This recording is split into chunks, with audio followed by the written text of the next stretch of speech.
अस्सलाम वालेकुम। Welcome to उस्ताद मोहतरम।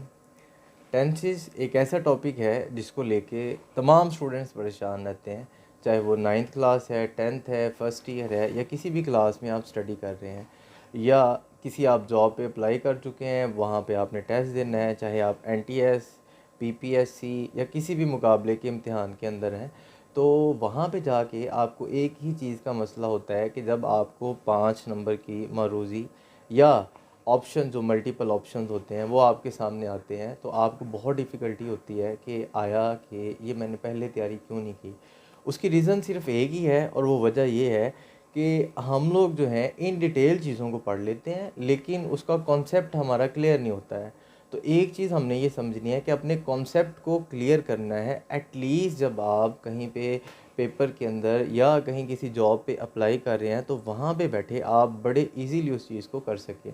तो इसी से रिलेटेड मैंने एक वीडियो जो है वो अपलोड की है, और उसको अगर आपने अभी तक नहीं देखा तो ऊपर आई का बटन आपको नज़र आ रहा है, इस पर क्लिक करें और मेरी वीडियो जाके आप देखें, ताकि आपको आज की वीडियो ज़्यादा अच्छे तरीके से समझ आ सके। तो आज की वीडियो के अंदर हम उन्हीं टेंसेस को इन डिटेल समझेंगे, जिसमें हम इंट्रोगेटिव और नेगेटिव सेंटेंसेस जो हैं उनको डिस्कस करेंगे और इसके हवाले से डिटेल में बात करेंगे। तो बिना वक्त ज़ाया किए आज की वीडियो शुरू करते हैं। आज की वीडियो के अंदर हम सीखेंगे नेगेटिव और इंट्रोगेटिव सेंटेंसेस बनाना तमाम टेंसेस के अंदर। मेरी टेंसेस की पिछली वीडियो के अंदर मैंने आपको ब्रीफ डिस्क्रिप्शन बताई थी टेंसेस से रिलेटेड। आज उसको एक दफ़ा मैं रिपीट कर लेता हूँ आपके साथ। तो आए टॉपिक को शुरू करते हैं हम लोग। तो हमने सीखा था क्वाड्रेटिक टेबल। तो क्वाड्रेटिक टेबल क्या था? टेंसेस का जो टेबल हमने बनाया, जिसके अंदर हमने सीखा इंडेफिनिट जो है उसमें वेरिएशन होती है। प्रेजेंट, पास्ट और फ्यूचर की जब हम बात करते हैं तो प्रेजेंट में आती है हमारे पास फर्स्ट फॉर्म, पास्ट में हमारे पास आती है सेकंड फॉर्म, और फ्यूचर में हमारे पास आती है विल एंड शैल के साथ फर्स्ट फॉर्म। इसी तरह अगर हम कंटिन्यूस की बात करते हैं तो हमने सीखा कि तमाम कंटिन्यूस में सेम फॉर्म आती है, जिसको हम कहते हैं first form plus ING. Present, past और फ्यूचर में ऑक्सिलरीज जो हैं वो चेंज होते हैं। तो प्रेजेंट के ऑक्सिलरीज हैं इज़, आर, एम, पास्ट के थे वाज, वर, और फ्यूचर के हैं विल बी, शैल बी। इसी तरह हम परफेक्ट की बात करें तो परफेक्ट में हमारे पास आती है थर्ड फॉर्म। इसी तरह सेम एज इट इज़ उसके जो 3 पोर्शन हैं प्रेजेंट, पास्ट और फ्यूचर। तो प्रेजेंट में आएगा हमारे पास हैज़ हैव, पास्ट में आएगा हैड, और फ्यूचर में आएगा will have and shall have. इसी तरह हम परफेक्ट कंटिन्यूस की बात करें तो उसमें भी सेम एज इट इज़ आती है first form plus ING continuous की तरह। लेकिन इसमें एक चीज़ है, कंडीशन ऑफ टाइम, वक्त की शर्त होती है इसमें लाजमी। तो जो प्रेजेंट है उसमें हम यूज़ करते हैं हैज़ बीन, हैव बीन। जो पास्ट है उसमें हम यूज़ करते हैं हैड बीन, और जो फ्यूचर है उसमें हम यूज़ करते हैं will have been and shall have been. तो ये तो था हमारा प्रीवियस टॉपिक। आज के जो टॉपिक है इसमें सबसे पहले हम कंटिन्यूस पढ़ेंगे, फिर परफेक्ट पढ़ेंगे, और फिर परफेक्ट कंटिन्यूस पढ़ेंगे, लास्ट पे हम पढ़ेंगे इंडेफिनिट। उसकी रीज़न मैं आप लोगों को बता देता हूँ कि जो कंटिन्यूस है, परफेक्ट है और परफेक्ट कंटिन्यूस है, इन टेंसेस में क्या होता है कि इन टेंसेस के जो ऑक्सिलरीज हैं वो ऑलरेडी उसमें मौजूद होते हैं। ऑक्सिलरीज किसको हम कहते हैं? हेल्पिंग वर्ब को कहते हैं। हेल्पिंग वर्ब कौन से होते हैं? Is, are, am, was, were, has, have, had. ये जो आप लोगों ने पढ़े हुए हैं इनको हम ऑक्सिलरीज या हेल्पिंग वर्ब बोलते हैं।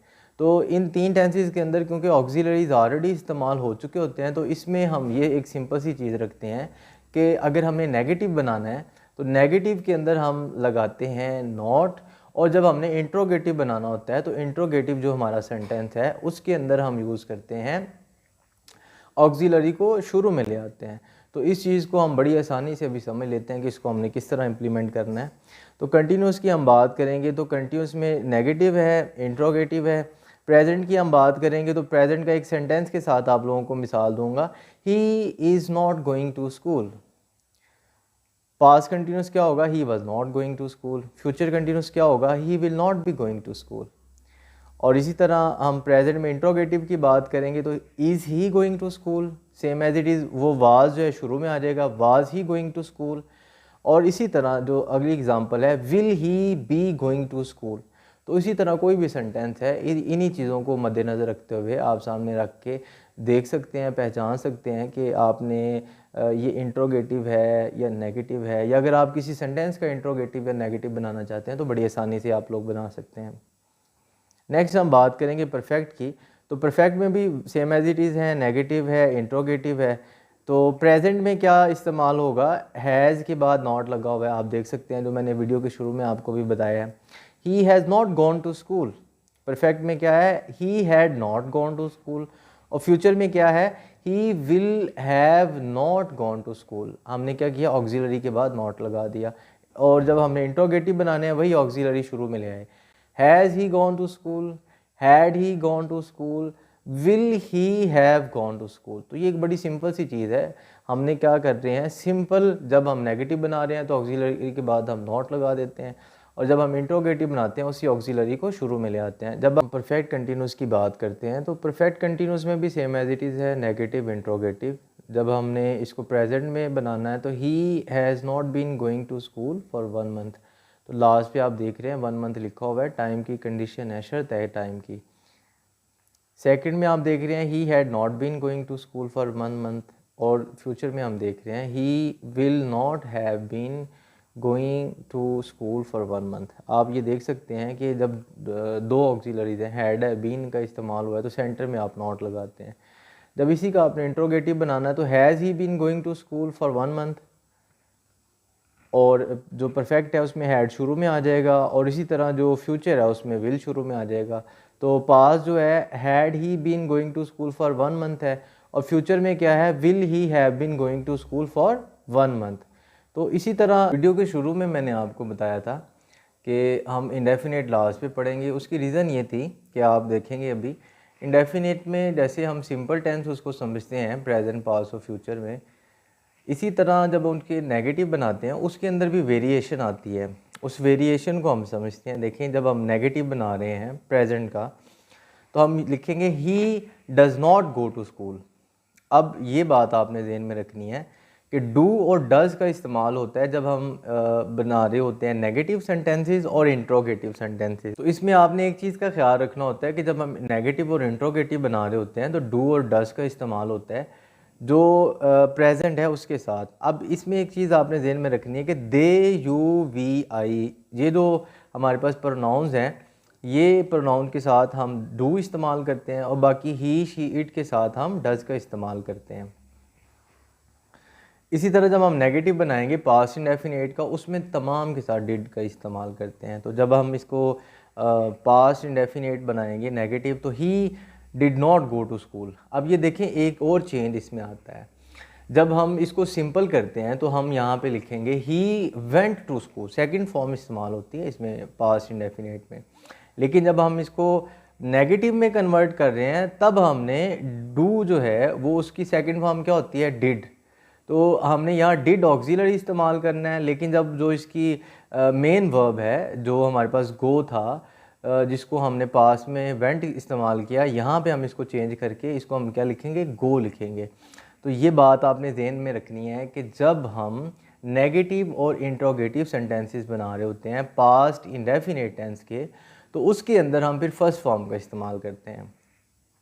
तो फ्यूचर जो है वो भी सिंपल वैसे ही है, उसमें ऑलरेडी ऑक्सिलरी इस्तेमाल होता है, वो आपको पता ही है कि ऑक्सिलरी के बाद नॉट लगा देते हैं। इस तरह जब हम इंट्रोगेटिव की बात करते हैं तो does he go to school बनाएंगे पास के लिए, तो पास के लिए क्या हो जाएगा, did he go to school. वही same as it is rule कि डिड का इस्तेमाल हो चुका है, लिहाजा हम फर्स्ट फॉर्म ही यूज़ करेंगे पास इंडेफिनेट के लिए भी। और फ्यूचर में सेम एज इट इज़ वही बात आ जाएगी, ऑक्सिलरी शुरू में आ जाएगा, will he go to school. तो इंडेफिनेट को मैं एक दफ़ा फिर आप लोगों से रिपीट कर दूं कि इंडेफिनेट में आपने वेरिएशन को जहन में रखना है। वेरिएशन इसमें क्या है कि फर्स्ट फॉर्म थी जो हम जब हम टेंस के स्टार्ट में हम पढ़ते हैं, फर्स्ट फॉर्म, सेकंड फॉर्म और फिर विल एंड शैल के साथ फर्स्ट फॉर्म। लेकिन जब हम इनके इंट्रोगेटिव बना रहे हैं, नेगेटिव सेंटेंसेस बना रहे हैं, तो प्रेजेंट में भी फर्स्ट फॉर्म आती है, पास्ट में भी फर्स्ट फॉर्म आती है। लेकिन दोनों में फ़र्क आपको स्क्रीन पे नज़र आ रहा है कि दोनों में जो फ़र्क है वो ऑक्सिलरी का फ़र्क है कि प्रेजेंट का ऑक्सिलरी डू एंड डज़ है, वो हमने प्रोनाउन के मुताबिक देख के चेंज करना होता है। वो भी मैंने आप लोगों को बता दिया कि ही, शी, इट के साथ डज़ का इस्तेमाल हम करते हैं, दे, यू, वी, आई के साथ डू का इस्तेमाल करते हैं।